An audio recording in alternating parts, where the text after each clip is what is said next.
최승규 장로님 시무장로로서 마지막 기도를 했습니다. 이 호흡과 새 정면 주신 하나님, 매번 기도하실 때마다 맨 앞에 호흡과 새 정면 주신 하나님, 항상 귀에 이렇게 맴도는 것 같습니다. 이제 시무장로로 끝나고 이제 원로 장로님이 되시는데 그동안 우리 수고 많으셨다고 우리 박수해 주시기 바랍니다.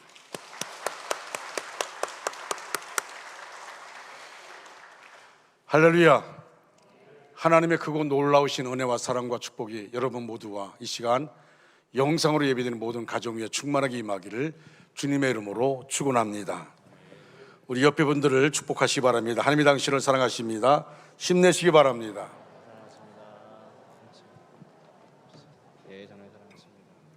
찬양 축복송 부르겠습니다.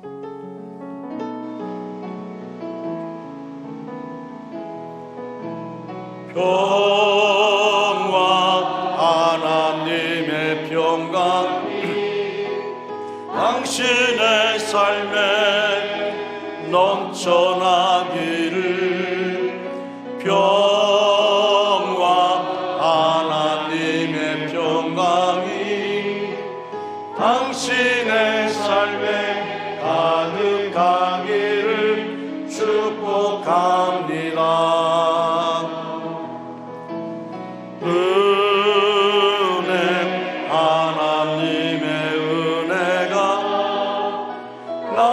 삶 속에 넘쳐나기를 소망 하나님의 소망이 나의 삶 속에 가득하기를 축복합니다. 아멘. 오늘은 대림절 셋째 주일과 또 교회조 세계 교회가 지키는 성서 주일입니다. 왜 하필이면 대림절에 성서 주일을 끼워 놓았을까요? 거기에는 성서적인 의미가 있습니다. 하나님의 말씀이신 예수님께서 사람의 몸을 입으시고 세상에 오셨습니다. 그러므로 하나님의 말씀을 빼놓고는 예수님을 생각할 수 없기 때문입니다. 말씀이 곧 하나님이시고 또한 예수님이십니다. 그러므로 주님의 재림을 기다리는 성도는 말씀을 중심으로 살아야 합니다. 대림절 기간에는 무엇보다 하나님의 말씀을 읽고 묵상하며 실천해야 합니다. 오늘 우리에게 주신 말씀의 배경은 이렇습니다. 느헤미야의 인도로 바벨론에서 돌아온 사람들은 온갖 어려움을 극복하고 예루살렘 성곽 공사를 끝냈습니다. 사람들은 어림도 없을 것이라고 했습니다. 적은 인원, 열악한 재정, 안팎의 반대, 어느 것 하나 쉬운 일이 없었습니다. 해방꾼들은 몰려와서 여우가 올라가도 무너지겠다며 비웃고 조롱했습니다. 그러나 하나님이 하셨습니다. 착공한 지 52일 만에 성문을 달고 완공을 한 것입니다. 지금까지 안 될 것이라고 조롱하며 비웃던 사람들이 이 소식을 듣고 다 두려워하여 크게 낙담하였습니다. 우리 하나님께서 이 역사를 이루신 것을 알기 때문입니다. 그러나 이렇게 눈에 보이는 만족은 오래가지 못합니다. 성곽을 아무리 튼튼하고 멋지게 쌓아 놓았다 해도 성곽은 성곽일 뿐입니다. 이것을 바라보고 있다고 그렇게 산다고 떡이 나오는 것도 아니고 돈이 생기는 것도 아닙니다. 시간이 흐르면서 그들은 점점 은혜의 갈급함을 느꼈습니다. 말씀의 갈급함을 느꼈습니다. 아모스 선지자는 이렇게 외칩니다. 아모스 8장 11절로 13절 말씀 보시면 주 여호와께서 하신 말씀이다. 보라, 그날이 곧 올 것이다. 내가 땅을 심하게 줄이게 할 것인데 먹을 것이 없어서 줄이는 것이 아니고 물이 없어 목마른 것이 아니다. 여호와의 말씀을 듣지 못해 굶주리고 목마를 것이다. 사람들이 이 바다에서 저 바다로 북쪽에서 동쪽으로 비틀거리며 돌아다닐 것이다. 여호와의 말씀을 찾아 이리저리 급히 돌아다녔지만 찾을 수 없을 것이다. 그날의 아름다운 처녀들과 젊은이들이 목마름 때문에 힘을 잃을 것이다 라는 말씀입니다. 파스칼은 말하기를 모든 인간의 마음엔 오직 하나님만이 채울 수 있는 작은 공간이 있다고 말했습니다. 돈을 아무리 많이 가지고 있어도 채워지지 않고, 출세하여 명성을 떨쳐도 채워지지 않는 그런 공허한 마음이 있답니다. 그러나 세상 그 어느 곳으로도 채울 수 없지만 하나님 말씀으로만 채울 수 있습니다. 하나님 말씀으로만 채워집니다. 우리가 하나님을 만나고 하나님께 예배를 드릴 때만 채워진다는 것입니다. 까닭에 이 사람들은 일제히 수문학 광장에 다 모였습니다. 그리고 성의를 베풀었습니다. 에스라와 느헤미야가 주도한 부흥운동은 성전 건축과 성벽 재건이라는 가시적인 외부 재건에 만족하지 않고 사회 내부의 영적 부흥을 위한 것이었습니다.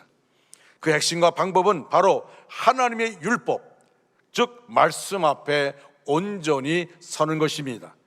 유대인들이 하나님의 말씀인 율법을 대하는 자세를 통해서 오늘 우리들이 하나님의 말씀 앞에, 오늘 성서 주의를 지키면서 하나님 말씀 앞에 어떻게 서야 할 것인가를 묵상하면서 은혜를 나누고자 합니다. 첫째는 영적 부흥은 말씀에 있습니다. 에스라가 강단에 서서 새벽부터 정오까지 6시간 정도 말씀을 읽고 해석하였습니다. 이 자리에는 남자나 여자라고 구별하지 않고 말씀을 알아들을 사람은 모두 다 모여서 귀를 기울였습니다. 그들은 앉을 자리가 없었고 말씀이 들려질 때 일어서서 들었습니다. 그들은 하나님의 말씀과 더불어 한 해를 시작하였고 성벽을 재건한 후에 영적인 부흥을 일으켰습니다. 유대인들은 하나님의 말씀을 들을 준비가 되어 있었고 하나님 말씀을 듣고 싶어하는 그런 갈급함이 그들에게 있었습니다. 사모하는 마음으로 하나님 말씀을 듣는데 시간 가는 줄 모르고 들었습니다. 본래 유대인들은 기도 드릴 때는 일어서고 찬송할 때는 일어서지만 말씀을 들을 때는 앉아서 듣습니다. 그러나 오늘은 결단하고 말씀을 들을 때 다 일어섰습니다. 정말 오늘 주시는 말씀은 나에게 주시는 하나님의 말씀으로 알고 두렵고 떨리는 심정으로 일어선 것입니다. 모든 백성이 하나님 말씀을 경청하였습니다. 남자나 여자와 알아들을 만한 모든 사람들이 새벽부터 정오까지 말씀을 들었습니다. 책을 펼 때에 모든 백성이 일어서니라고 말씀합니다. 사랑하는 여러분, 책을 펴야 합니다. 책이 닫혀 있으면 종이 덩어리에 불과합니다. 그 책이 어떤 책이라 하여도 책을 펼 때만이 책이 되고 그냥 닫혀 있으면 종이 덩어리일 뿐입니다. 말씀을 사모해야 됩니다. 여러분, 이 유대 백성들은 무려 6시간 동안 일어서서 말씀을 사모합니다. 그들이 말씀을 사모할 때 얼마나 간절하게 말씀을 사모하는지 모릅니다. 말씀을 사모해야 됩니다. 여러분, 우리 코로나19가 계속해서 기승을 부리고 더 확진자가 많아지고 있습니다. 어떻게 할지를 모르는 걷잡을 수 없는 상황이 지금 전개되고 있습니다. 우리는 그런 가운데 2022년을 맞이하게 됩니다. 여러분, 2020년을 맞이할 때 우리가 2021년 되면은 코로나19가 멈춰질 줄 알고 그런 마음으로 기대했습니다. 그러나 여전히 코로나19는 멈춰지지 않았습니다. 2020년을 맞이하게 되어지는데 우리 모두가, 우리 교육자들이 막 여러 가지 일을 의논하면서 우리 원주중앙교회가 먼저 말씀 앞에 서야 한다는 그런 간절한 마음을 갖게 되었습니다. 그래서 우리 교회는 내년 1월 2일부터 성경 읽기 대행진을 시작합니다. 1년에 한 번은 성경을 읽어야 하겠다는 마음 때문에, 그리고 우리 원주중앙교회 모든 성도들이 성경을 일독은 해야겠다는 그런 마음 가지고 많은 매스컴을 통해 많은 얘기들이 들려오는데, 여러분, 그 얘기를 들으면서 우리가 하나님의 말씀을 가까이 하지 않으면 우리가 혼란스러울 수 있고 그것 때문에 흔들릴 수 있기 때문에, 그래서 말씀 가운데 있기 원하여서 이제 성경을 일독하고, 우리 교회는 작정했습니다. 성경 300독을 하자. 여러분, 성경 300독이란 것은 한 사람이 일독을 하면 300분만 있으면 300독을 하게 되어집니다. 그러나 마음에 욕심이 있습니다. 왜냐하면 어떤 분은 1년에 성경을 2독, 3독 하는 분도 있습니다. 제가 어느 교회 원로 장로님과 통화할 기회가 있어서 통화하게 됐는데 그분은 80이 넘으신 분입니다. 근데 그분이 그렇게 말합니다. 목사님, 제가 올해 지금 11독을 하고 있다고. 11독을 난 처음에 잘못 들은 줄 알았어요. 11독을 하고 있다고. 그러면 이렇게 말합니다. 목사님, 제가요 마음에 작정하기를 내가 생명 끝나기 전에 성경을 100독하고 하나님께 가기로 그렇게 작정했는데 이제 곧 끝나간다고 그렇게 말하는 거예요. 내가 참 감동을 했습니다. 여러분, 80이 넘으신 분이 올해에 성경 11독을 했다는 것이 이게 말처럼 쉬운 것입니까? 어떤 분은 성경 3독을 해도 자랑하는데 성경 11독을 하고 있다는 겁니다. 얼마나 말씀을 가까이 했어요. 하면서 하는 말이 내가 눈이 침침할 때는 돋보기를 가지고 성경을 본다는 겁니다. 여러분, 우리 교회도 마찬가지예요. 내년에는 1독뿐만 아니라 2독, 3독, 4독, 5독까지 하는 그런 분들이 나왔으면 좋겠습니다. 또 성경을 다 읽으신 분들은 내년에 이제 주보에 이름이 기록되게 됩니다. 그리고 1독을 한 분들에게는 기념품을 드립니다. 다독한 분에게는 패를 해서 드릴 것입니다. 여러분, 기념품 패가 중요한 게 아닙니다.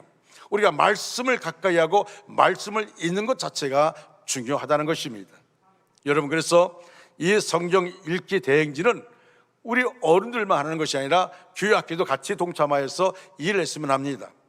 미국의 농담에 거북이 크리스찬의 말이 있습니다.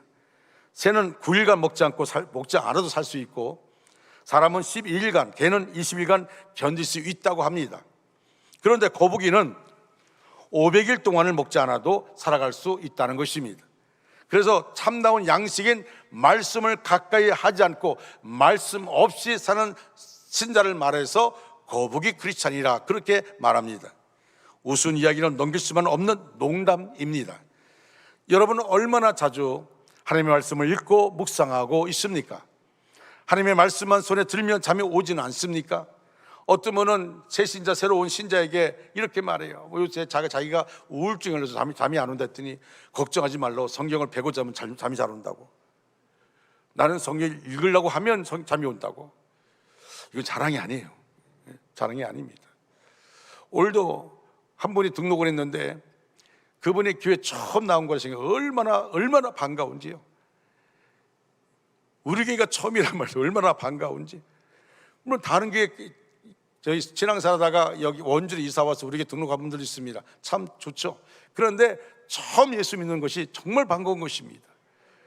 그분이 우리 원주 중앙교 안에서 신앙사람 단체가 얼마나 반가운지 모릅니다. 제가 막 너무 좋아서 이 얼굴에서 웃음이 확 잡히면서 너무 좋아했습니다. 여러분, 말씀 가운데 있는 것, 우리 성도는 항상 이 하나님 말씀에 가슴이 열려 있어야 됩니다. 말씀 안에 가슴이 열려 있어야 돼요. 성도는 하나님 말씀에 대한 자세가 건강해야 합니다. 그래야 갑작스러운 어려움이나 불안이나 염려 가운데서도 형통하게 됩니다. 하나님의 말씀은 그 자체로서 형통하게 하는 능력이 있을 뿐만 아니라 말씀을 접하는 것 또한 형통하게 만드는 능력이 있습니다. 말씀을 읽는 것, 말씀을 암송하는 것, 또 우리 교회 교인들 가운데 여러분 할 수 있으면 내년에는 꼭 필사를 하시기 바랍니다. 성경 필사, 성경을 쓰시는 것을 시작하시기 바랍니다. 저희 집에서 제 아내가 성경을 한 번을 필사해가지고 그 책이 제 목양실에 꽂혀 있습니다. 제일 먼저 제게 주고 그 다음에 이제 아들 둘에게 준다고 합니다. 그리고 지금도 쓰고 있습니다. 여러분, 성경을 필사하는 게 참 중요해요. 제가 문경에서 목회할 때 점천 성결교회 권사 한 분이 너무 디스크가 고통스러워 통증이 너무 심해가지고 그래서 이게 오래 앉지를 못하는 그런 분이었습니다. 근데 이분이 집에서 성경을 필사하기 시작했어요. 성경을 필사하면서 그분이 나중에 간증한 내용입니다. 성경을 필사하면서 어느 순간 되니까 통증이 없더래요. 그래서 이상하다, 내가 여기 통증이 없을까?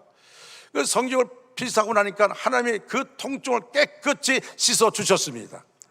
여러분, 말씀을 읽다가 치료받은 분이 있습니다. 말씀을 쓰다가 치료받은 분도 있습니다. 여러분, 말씀을 암송하다 보면 저는 대부분이 어떤 응답을 받게 되냐면 내가 암송했던 말씀이 내 기도 가운데 떠올라서 그 말씀을 통해 나에게 응답하실 때가 참 많습니다. 그래서 말씀을 암송하는 것도 참 중요합니다. 여러분, 이 말씀 안에 있기를 간절히 소원합니다.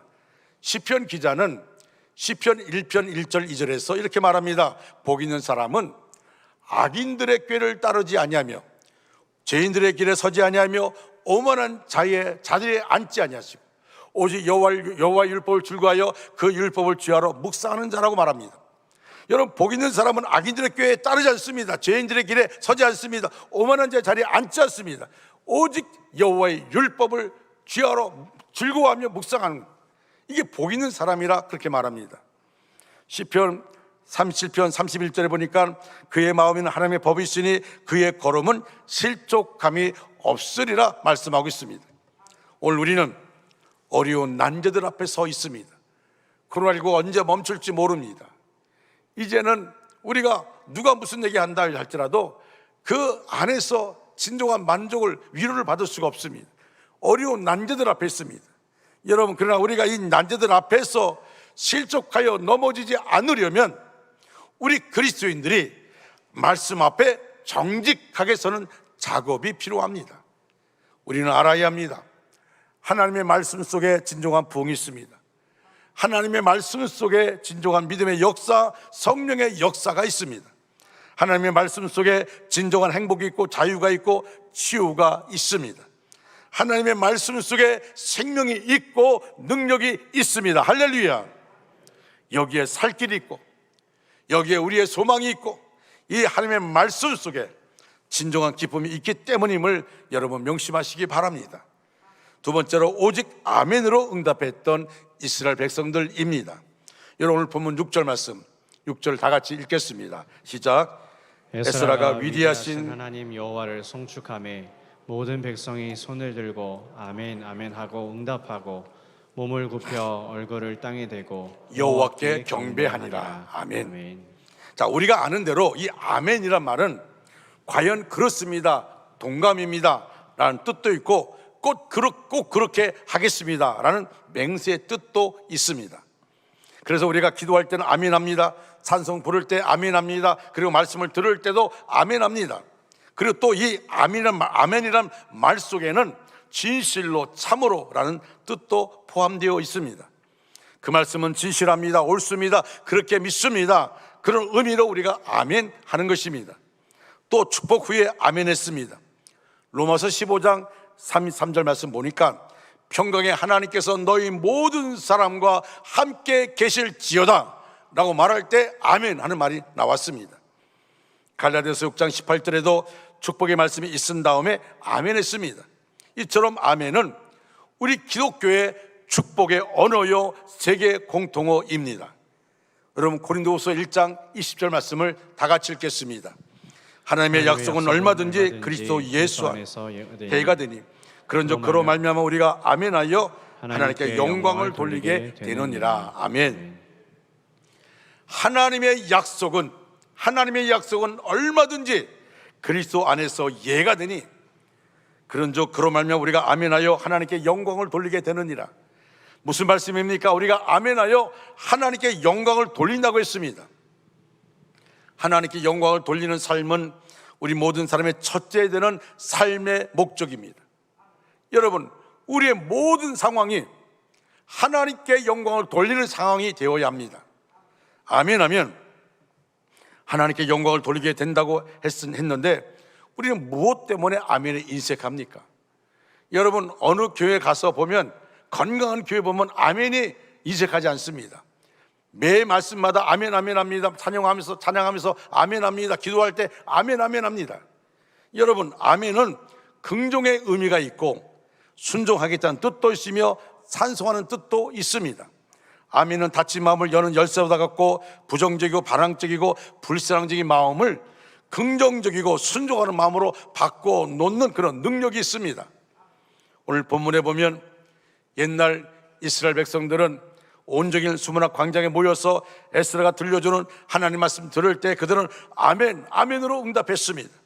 손을 들고서 아멘, 아멘 했습니다. 하나님의 진노의 말씀, 책망의 말씀을 들었을 때도 그들은 아멘, 아멘 했습니다.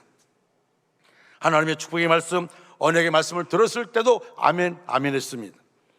너무나 갈망하던 말씀이었기에 그들은 그냥 가만히 말씀을 들을 수가 없었습니다.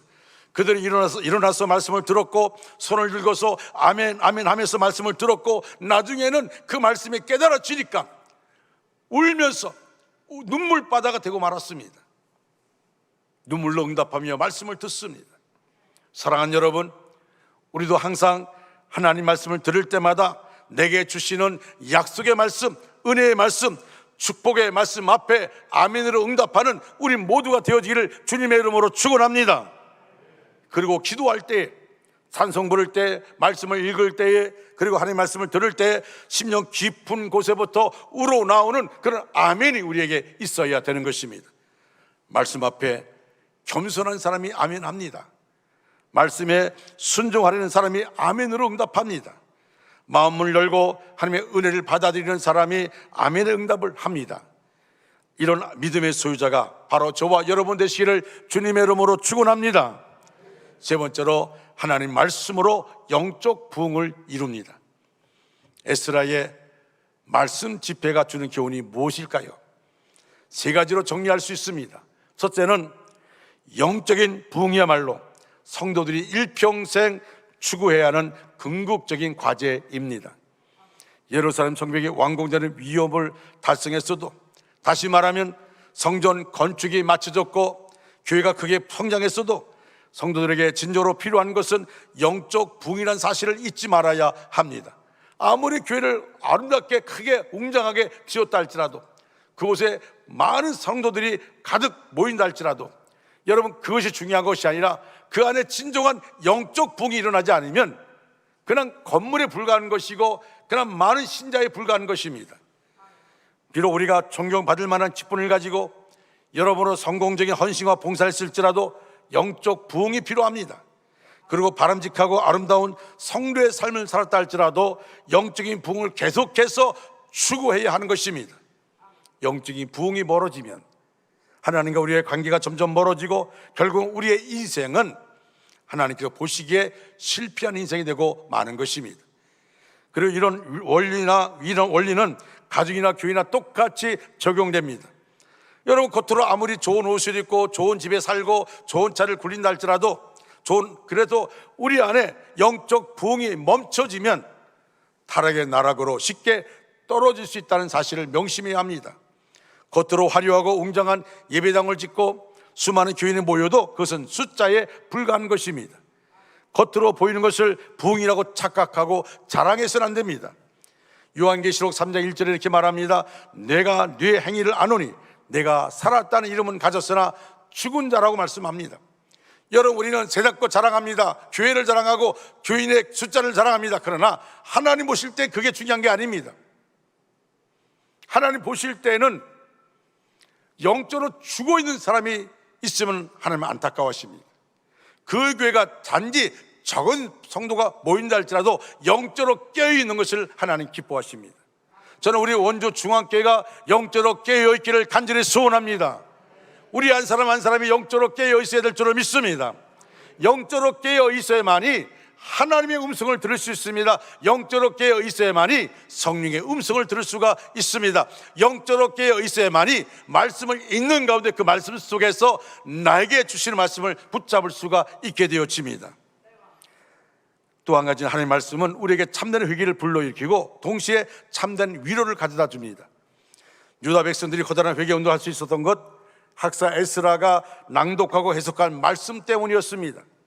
어떤 청년이 주일마다 교회 가는 길목에서 항상 빈둥거리고 놀고 있는 그런 소년 4명을 보게 됩니다. 매번 보다가 이 청년이 주일학교 교사인데 그냥 마음에 작정을 하고 그리고 주일이 오기만을 기다렸습니다. 그리고 주일날 일찍 나가서 길거리에서 놀고 있는 그 4소년에게 이렇게 말합니다. 얘들아, 너희들 여기에서 하루 종일 놀지 말고 나와 함께 교회 가지 않을래?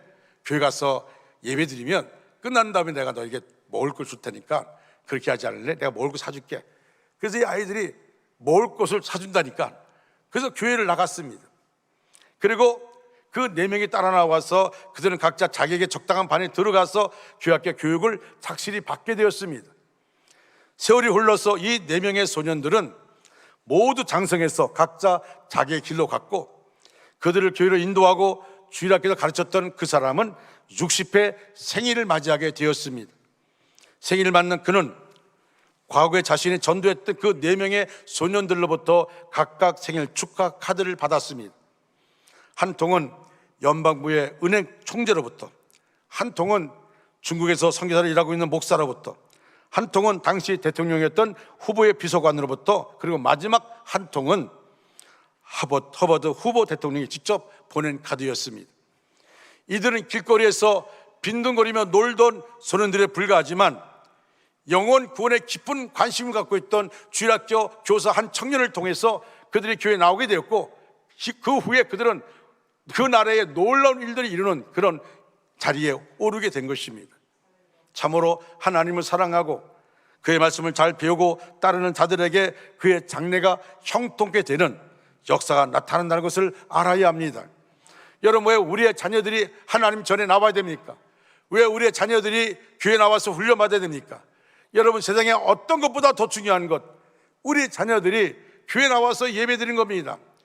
여러분, 요새 안타까운 것은 우리 자녀들이, 어린 자녀들이 게임을 너무 좋아해요.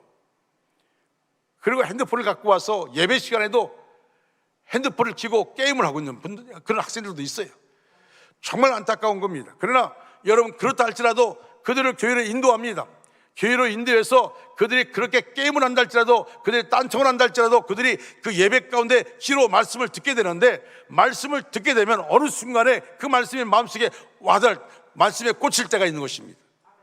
그렇기 때문에 우리는 정말 중요한 것이 뭐냐면, 세상의 어떤 권력, 세상의 그 명예, 세상의 것에 우리 자녀들이 붙들린 것보다 더 중요한 것은 하나님의 손에 붙들린 하나님의 사람 되기를 위해서 우리가 소원하면서 그렇게 인도해야 될 줄로 믿습니다. 말씀 가운데 있는, 말씀 속에 있는, 말씀으로 지배받는 그런 사람으로 우리가 양육해야 한다는 것입니다. 여러분, 이 4명의 소년들이 그렇게 위대한 인물이 된 것, 그 배경에 뭐가 있습니까? 한 주일학교 선생의 청년이 그들의 영혼에 관심을 가지고 그들을 인도했기 때문에 그렇습니다. 어떻게 그런 일이 있을 수 있을까요? 그것은 말씀을 읽다가 그 말씀이 깨달아진 것입니다. 그것은 오늘 본문에 소개된 이스라엘 백성들도 마찬가지였습니다. 느헤미야 8장 9절 앞부분 보면 백성의 율법의 말씀을 듣고 다 우는지라 라고 말합니다. 말씀을 듣고 백성이 어떻게 했다고 했습니까? 울었다고 했습니다. 그냥 눈물이 아닙니다. 회개의 눈물을 흘린 것입니다. 심령의 부흥이 일어난 것입니다. 어느 게 목사님이 말씀을 전하는데 항상 고개 숙이고, 그리고 있던 한 여집사님이 그날따라 고개를 들고 말씀을 전하는데 막 울고 있는 거예요. 이 목사님이 너무 기분이 좋았어요. 그래서 내 설교에 은혜 받나 보다. 기분 혼자서 막 아주 힘있게 말씀을 전했습니다. 말씀이 끝나고 나서 이제 나가서 인사하면서, 집사님 오늘 말씀에 은혜 받았나 봐 했더니, 목사님 죄송하지만 제가 어젯밤 내가 키우던 강아지가 죽어서 그 강아지를 생각하다 보니까 목사님 눈을 꺼벅꺼벅 하는 게 그 강아지 눈과 똑같아가지고 울었다고. 어쨌든 여러분, 그 강아지 때문에 쳐다보고 설교 듣는 게 아니라 정말 말씀 앞에, 말씀의 갈급함을 가지고 우리가 말씀 안에서 주시는 그 은혜를 기억하면서 오늘 나에게 주시는 말씀 붙잡는 것. 여러분, 우리가 예배 가운데 정말 중요한 것이 뭐냐면, 우리가 대피 기도하는 장로님의 그 기도를 통해서, 또 사회하는 목사님의 그 성경 읽는 그 통해서, 또 찬양을 통해서, 또 설교 말씀을 통해서 나에게 주시는 말씀을 받아들인 겁니다. 마음이 내 마음속에 꽂혀야 되는 것입니다. 그 말씀이 꽂히는 것이 얼마나 중요한지 모릅니다. 여러분, 저는 제가 설교하기 전에 찬양대 찬양을 참 마음속에 큰 관심을 가지고 봅니다. 왜냐하면 그 찬양이 흘러나가면서 성도들의 마음을 어루만져 주면, 성도의 마음을 다치게 되어지면, 그 다음에 말씀을 통해서 놀라운 일들이 일어나기 때문에 그렇습니다. 모든 상황이 마찬가지입니다. 대표 기도하는 것, 모든 상황이 다 마찬가지입니다. 그 안에 하나님의 영광을 받으시고 성령의 임재, 성령의 흐름이 나타나야 되는 것입니다. 여러분, 그럴 때 우리가 중요한 것이 뭐냐면 말씀 가운데 있는 겁니다. 말씀을 깨달아지면 말씀 속에서 울게 되어집니다. 왜 갑자기 그들의 심령에 놀라운 변화가 일어난 것일까요? 그것은 오늘 8장 8절 말씀 보니까 하나님의 율법책을 낭독하고 그 뜻을 해석하여 백성에게 그 낭독한 것을 다 깨닫지 아니 라고 말합니다. 여러분, 여기서 해석하여 깨닫지 아니, 그들이 왜 갑자기 회개했습니까? 왜 갑자기 심령의 부흥이 일어났습니까? 해석해 준 말씀이 깨달아졌기 때문에 그렇습니다. 여러분, 히브리서 4장 12절 말씀, 히브리서 4장 12절 말씀 같이 읽겠습니다. 시작. 하나님의 말씀은 살아있고 활력이 있어 좌우의 날선 어떤 검보다도 예리하여 혼과 영과 및 관절과 골수를 찔러 쪼개기까지 하며 또 마음의 생각과 뜻을 판단하나니. 아멘. 이러한 하나님의 말씀 앞에서 우리는 우리의 모습을 쳐다보아야 합니다. 비춰보아야 할 것입니다. 그리고 과연 자신의 믿음과 생활이 하나님께서 바라시는 그 요구에 합당한지 살펴보아야 합니다. 이때 비로소 참된 회개에 이를 수 있으며 진정한 영적 부흥을 경험할 수 있을 것입니다. 세 번째로 하나님 말씀에 반응하라입니다. 부흥을 경험하기 위해서는 하나님 말씀에 반응해야 합니다. 우리는 말씀의 홍수 속에 살고 있습니다. 여러분, 코로나19 가운데서 비대면 예배로 우리가 드려지는 많은 분들이 있습니다. 이 시간도 비대면 예배를 드리는 분들이 있습니다. 또 어떤 분들은 이제 비대면 예배를 드리지 않고 주일날이 되었음에도 불구하고 교회도 나오지 않고 비대면 예배를 드리지 않고 그냥 세상으로 흘러가는 그런 사람들도 있습니다. 정말 안타까운 것입니다. 말씀의 홍수 속에 있어요. TV를 치면은 설교 말씀을 들을 수 있습니다. 라디오로 설교 말씀을 들을 수 있습니다. 말씀이 홍수 가운데 있다 보니까 말씀을 듣기는 듣는데 소리로 듣습니다. 설교 말씀을 영상으로 보는데 그냥 보는 거로 끝납니다. 데살로니가 교회는 칭찬받는 교회였습니다. 그들 가운데 믿음의 역사와 사랑의 수고와 소망의 인내가 있었습니다. 그 비결이 무엇입니까? 데살로니가전서 2장 13절에 이렇게 말씀합니다. 같이 읽겠습니다.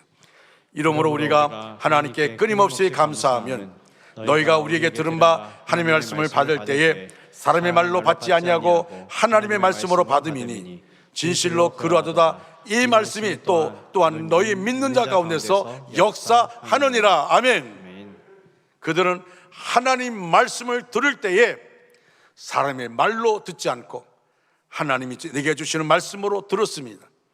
오늘 우리에게도 이런 태도가 필요합니다. 옆 사람이 들어야 될 말씀이 아닙니다. 내 남편이 들어야 될 말씀도 아닙니다. 내 아내가 들어야 될 말씀도 아닙니다. 내 자녀가 들어야 될 말씀이 아닙니다. 나의 부모가 들어야 될 말씀이 아닙니다. 바로 내가 듣고 내가 은혜 받고 내가 변화되어야 될 말씀입니다. 할렐루야. 수문학 광장에서 하나님의 말씀 듣는 백성들의 태도를 보십시오. 말씀이 선포될 때 아멘 아멘으로 응답하셨습니다. 여러분도 하나님 말씀이 선포될 때 여러분 내게 주시는 말씀으로 믿어지면 아멘 아멘으로 하나님께 영광 돌리시기를 바랍니다. 아멘은 하나님 말씀을 받아먹는 숟가락과 같습니다. 이것은 설교하는 목사에게 힘을 주고자 하는 것이 아닙니다. 지금도 살아계신 하나님이 내게 주시는 생명의 말씀임을 내 입술로 고백하는 것이 아멘 아멘입니다. 입술에 아멘 아멘이 많은 사람은 말씀을 경청하고 있다는 증거입니다. 똑같은 말씀을 듣고도 감격하여 우는 자들이 있는가 하면 똑같은 말씀을 듣고도 이미 마음속에 강팍한 상태로 있는 사람이 있습니다. 베드로의 설교를 듣고도 바리새인과 유대인들은 오히려 옥에 가두고 그를 죽이려고 합니다. 그러나 그 말씀을 듣고 다른 사람들은 말씀 앞에 서서 내가 어찌할꼬 회개하면서 예수를 영접하고 세례받는 사람들이 있습니다. 내가 하나님 말씀에 대하여 어떻게 말하느냐가 중요하지 않습니다. 하나님이 지금 나에게 어떻게 말씀하느냐를 듣는 것이 중요합니다. 한 사람이 랍비에게 찾아갔습니다. 랍비여, 나는 토라를 3번 훑었습니다. 이 말은 3번 읽었다는 것이죠. 그랬더니 랍비가 조용히 웃으며 이렇게 말했다고 합니다. 그렇다면 토라는 당신을 몇 번 훑었습니까? 당신은 토라를 3번 읽었다고 말합니다. 3번 훑었다고 말하는데 토라는 당신에게 당신의 마음을 몇 번 뒀습니까?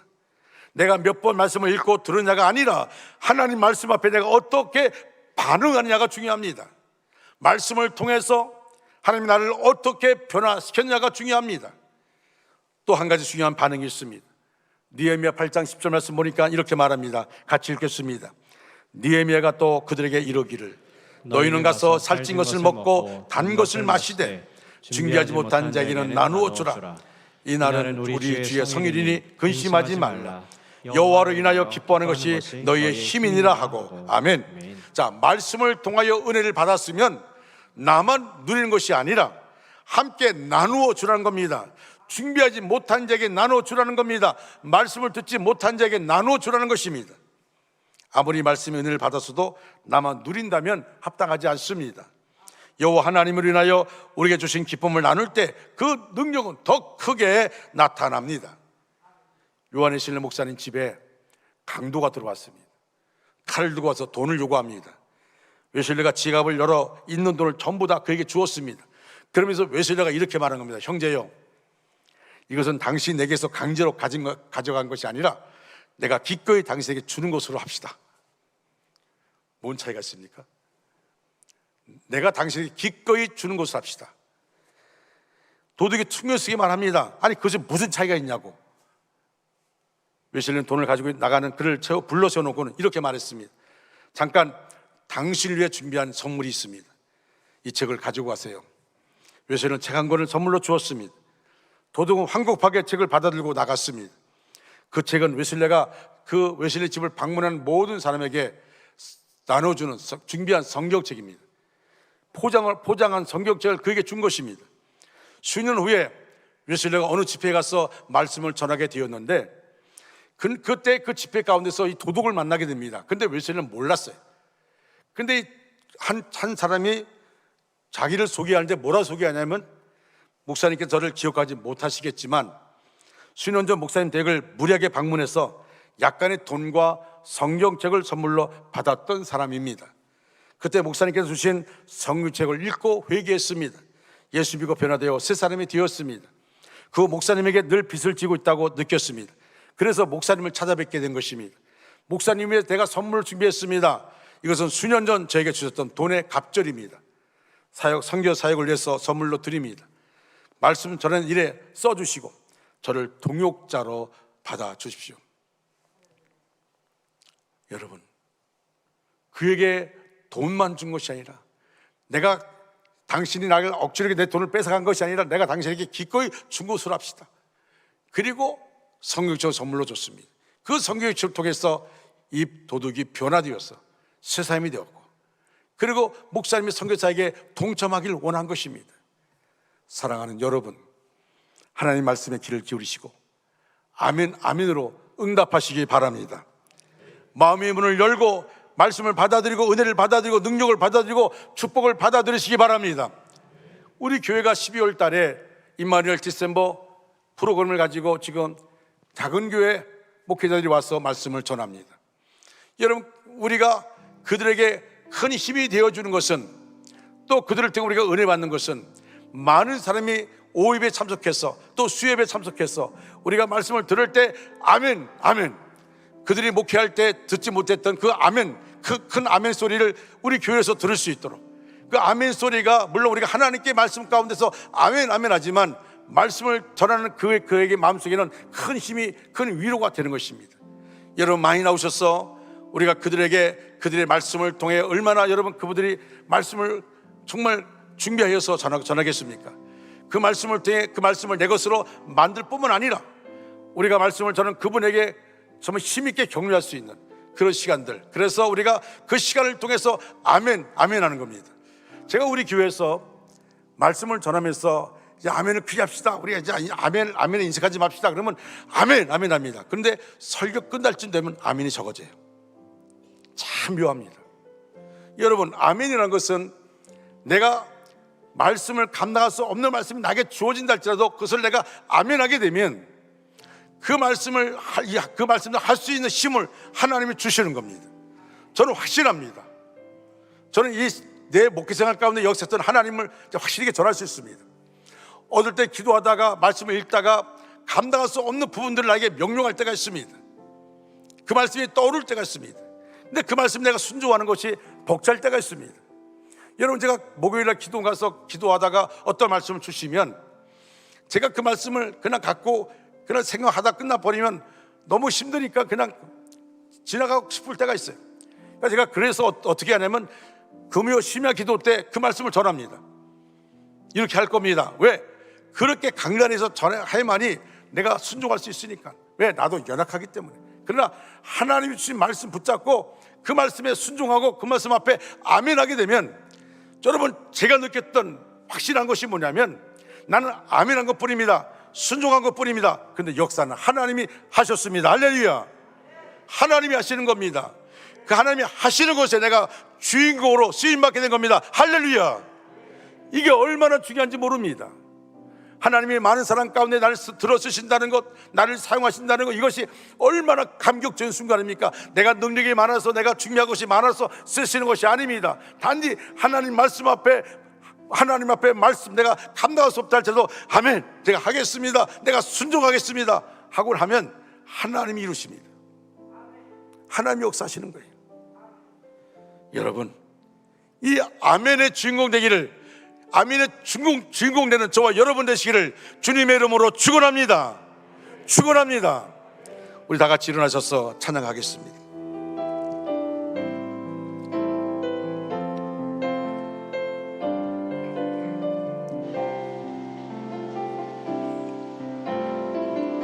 오소서 진리의 성령이 이 땅 흔들며 임하소서. 거짓과 탐욕 죄악에 무너진 우리 가슴 정케 하소서. 오소서 은혜의 성령님, 오소서 은혜의 성령님, 하늘 가르고 임하소서. 아멘.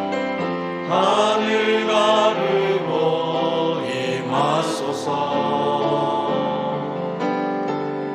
거룩한 불꽃 하늘로서 임하사 타오르게 하소서. 주 영광 위에 아멘. 은혜 불길 타오르게 하소서. 진리의 말씀 이 땅 새롭게 하소서. 은혜의 강물 흐르게 하소서. 성령의 바람 이 땅 가득 불어와. 흰 옷 입은 주의 순결한 백성, 주의 영광 위에 이제 일어나. 열방을 치유하며 행진하는 영광의 그날을 주소서. 우리 두 손 들고 부흥의 불길 타오르게 하소서. 하나님, 우리 원주 중앙교회 부흥의 불길이 활활 타오르게 하여 주시옵소서. 진리의 말씀 이 땅 새롭게 하소서. 은혜의 강물 흐르게 하소서. 성령의 바람 이 땅 가득 불어와. 흰 옷 입은 주의 순결한 백성, 주의 영광 위에 이제 일어나. 열방을 치유하며 행진하는 영광의 그날을 주소서. 하나님 아버지, 우리 원주 중앙교회 안에 부흥의 불길이 타오르게 하여 주시옵소서. 진리의 말씀이 우리의 심령을 새롭게 하여 주시옵소서. 은혜의 강물이 흘러넘치게 하여 주시옵소서. 성령의 바람이 부는 교회 되게 하여 주시옵소서. 하나님, 우리 모든 믿음의 식구들, 하나님이 연락하는, 하나님의 칭찬하는, 하나님 마음을 시원케 드리는, 하나님께 영광을 돌리는 삶이 되게 하여 주시옵소서. 말씀의 사람 되게 하여 주시옵소서. 기도의 사람 되게 하여 주시옵소서. 예배의 사람 되게 하여 주시옵소서. 하나님의 기쁨 되기를 간절히 소원합니다. 지금은 우리 구주 예수 그리스도의 은혜와 하나님 아버지의 극진하신 사랑하심과 성령님의 감화 감동 내주로 충만 역사하심이 우리 전체 위에, 우리의 가정과 생업과 사업과 학업 위에, 원주 땅과 대한민국 위에, 세계 도처에 흩어져 있는 선교사들 위에 이제로부터 영원토록 함께 하시기를 간절히 축원하옵나이다. 아멘.